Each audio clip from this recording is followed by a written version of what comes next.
Welcome back mga kakusina dito sa ating YouTube channel, the Kusinera At Its Finest.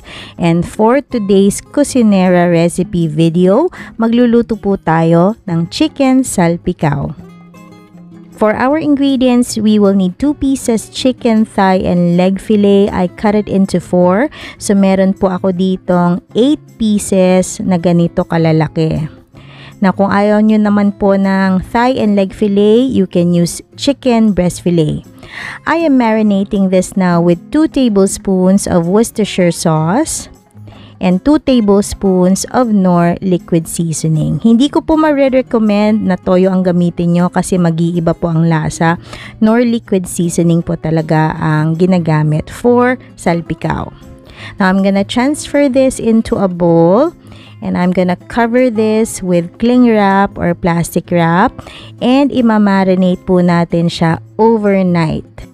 Now, since makapal-kapal yung bawat piraso ng ating manok, mas maganda po kung matagal-tagal din natin siyang imamarinate para po hindi lang hanggang labas yung lasa niya, but inside as well.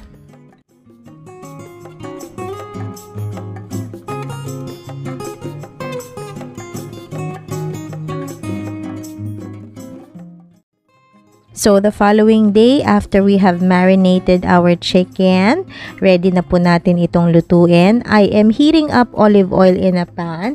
And habang pinapainit ko po ito, maglalagay po ako ng 6 to 8 garlic cloves. Hiniwa ko po ito ng maninipis. And we're gonna cook this until it is lightly browned. Now, once we have achieved yung ganitong kulay ng bawang, we're gonna set this aside. Nilagay ko po siya sa isang strainer para po mag-drip yung excess oil niya. In the same pan, with the same amount of oil, lalakasan lang po natin ng konti yung ating apoy. And we're gonna start searing our chicken. Yung side po na may balat, yung uunahin natin. And then, make sure lang na pinatiktikan nyo ng kaunti yung ating chicken para po hindi po masama yung marinade since matalsik po siya pag meron talagang liquid na kasama kapag sinear yung ating manok.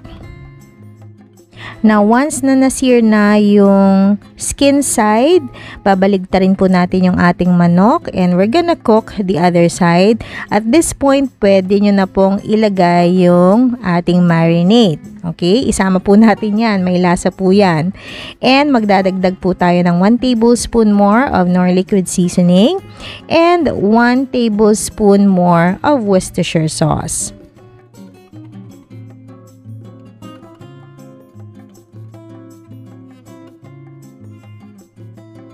Now, para po mas malasa at mas masarap yung ating chicken salpicao, maglalagay po tayo ng freshly ground and freshly cracked black pepper. Kung wala naman po kayong pepper mill, kagaya ng ginagamit ko, at meron kayong almirez sa bahay, mas maganda pong magdikdik kayo ng paminta. Yung bagong dikdik po, mas masarap po siya talaga. And lastly, we're gonna add 1 tablespoon of butter.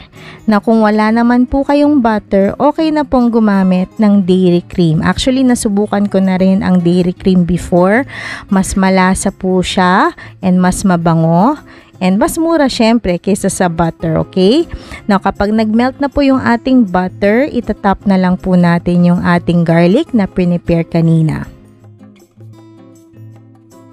So there you have it mga kakusina, ang ating Kusinera recipe for today. This is the Kusinera At Its Finest Chicken Salpicao.